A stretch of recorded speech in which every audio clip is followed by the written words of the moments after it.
Royal Bastards is the story of the iconic Tudor Queen Elizabeth I of England and Ireland, told through music, verse and dance by a solo female actor and a chorus of contemporary dance.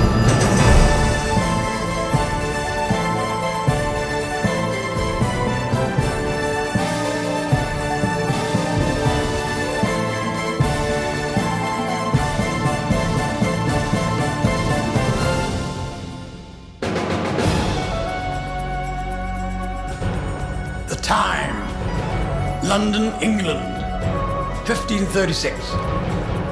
The place, the dreaded Tower of London, a hellhole of incarceration, torture, and execution. The event, the beheading of Anne Boleyn, mother of young Elizabeth Tudor, the future Queen of England, by Anne's barbarous, adulterous husband, Henry VIII. Whether a princess or a peasant, prince or pauper, no child deserves to learn the wickedness of their father's ways when they are not yet 3 years old.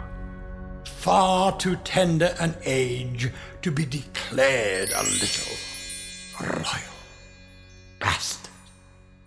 I promised myself that this man, the king, my father, would pay for his sin. I prayed that his blood would dry in his veins, dust to dust, that a far finer kingdom would rise from its ashes, that his fabled being would fade and be eclipsed by a far brighter star. Stars, hide your fires. Let not light see my black and dark desires.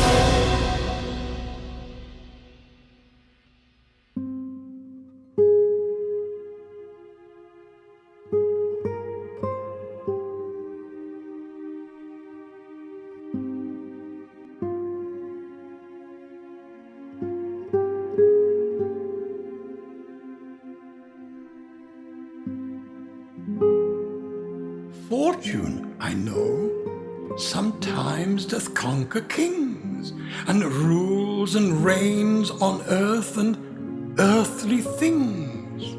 But never think fortune can bear the sway if virtue watch and will her not obey.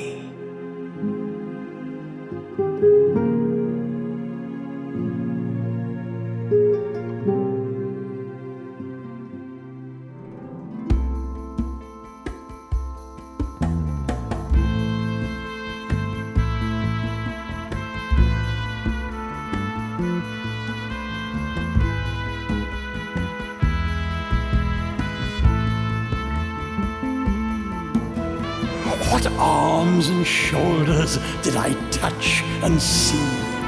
How apt her breasts were to be pressed to me. How smooth a belly under her waist saw I. How large a leg, and what a lusty thigh. To leave the rest, all like me, passing well. Ha! I clinged her naked body, down she fell. Judge you the rest. Being tired, she bade me a kiss.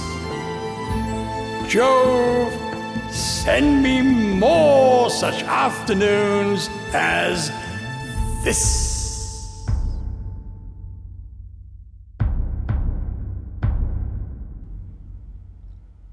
When evening comes and darkness falls, fear taints each chaste bouquet. I need to stop, to listen, to pray, and let that little voice say, no king, no queen, no pauper, no prince, no sister, no brother, no parent, no lover can stop me from doing what is right, what is true. No matter the pain, I must do what I have to do. Here landeth as true a subject, being prisoner, as ever landed at these stairs. Before thee, O God, do I speak it, having no other friend than thee alone. O Lord, I never thought to come here as a prisoner. I pray to you, good friends and fellows, bear me witness that I come in as no traitor, but as true a woman to the Queen's Majesty as any as is now living. And thereon will I take my death. In France, on St. Bartholomew's Day, 1572, 10,000 Protestants of my faith were slaughtered by Catholic hooligans. The streets of Paris ran with blood. The Pope, Philip of Spain, Mary, Queen of Scots, all Catholics rejoiced. They celebrated a great victory. My people lamented.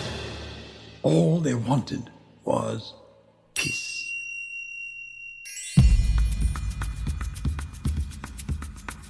It was suggested that a marriage uniting England and France would be most beneficial, and that Francis, Duke of Anjou, Catherine de Medici's younger son, appeared to be an ideal candidate.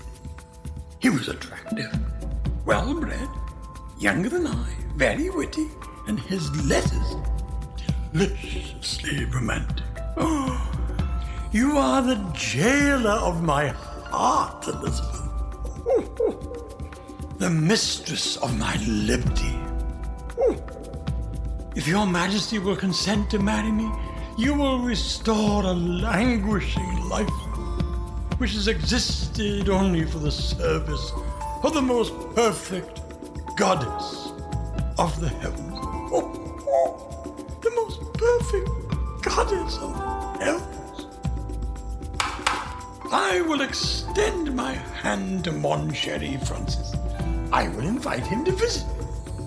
We'll kiss and dance the night away under the pale moonlight to the utterance of 1,000 throbbing guitars. I crave to hear him say, I will live in thy heart, Elizabeth, die in thy lap, and be buried in thine eyes. Oh, love in my bosom like a bee, Francis, doth suck his sweet. Now with his wings he plays with me, and now with his feet. Within mine eyes he makes his nest, his bed amidst my tender breast. My kisses are my daily feast, and yet he robs me of my rest.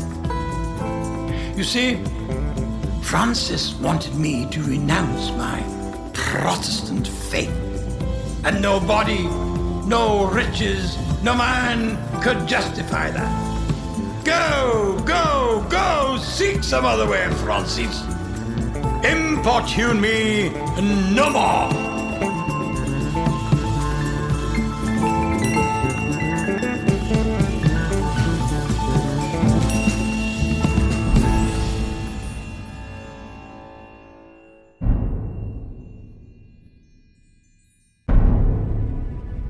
To the north, Mary, Queen of Scots, schemed to overthrow me.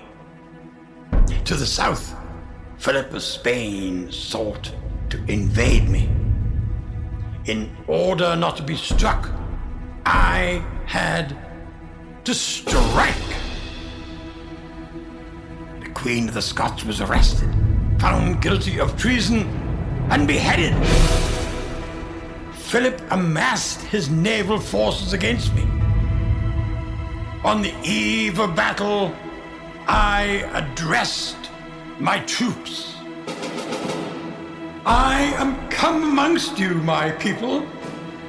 not as for my recreation or sport, but being resolved in the midst and heat of battle to live and die amongst you, to lay down for my people my honor and my blood, even the dust. I know I have the body of a weak and feeble woman, but I have the heart and stomach of a king, and a king of England too.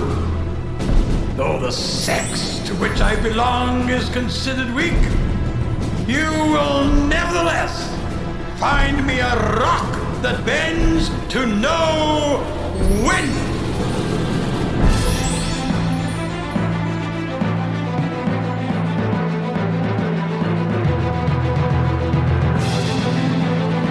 God blew, the Spanish scattered, the infidel fled before the wind.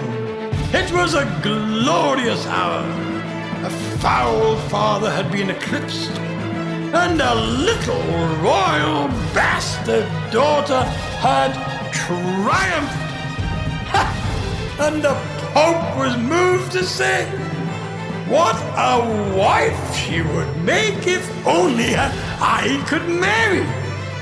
What children we would have. They would rule the world.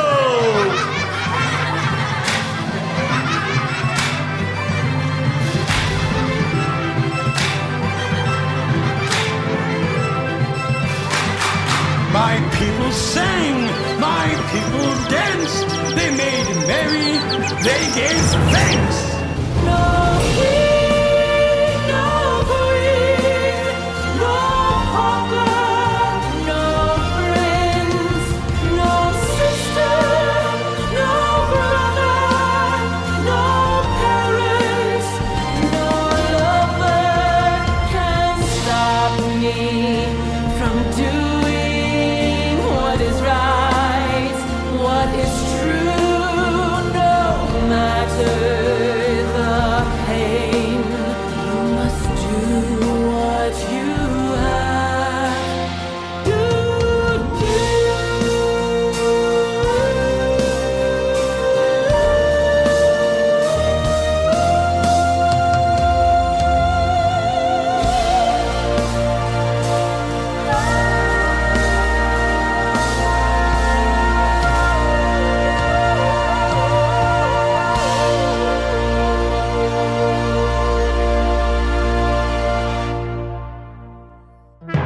In the end, this shall be sufficient, that a marble stone shall declare that a queen, having reigned such a time, lived and died a virgin. Parting need not be such sweet sorrow when we together leave a legacy enriching tomorrow, when the battle's lost and won. If music be the food of love,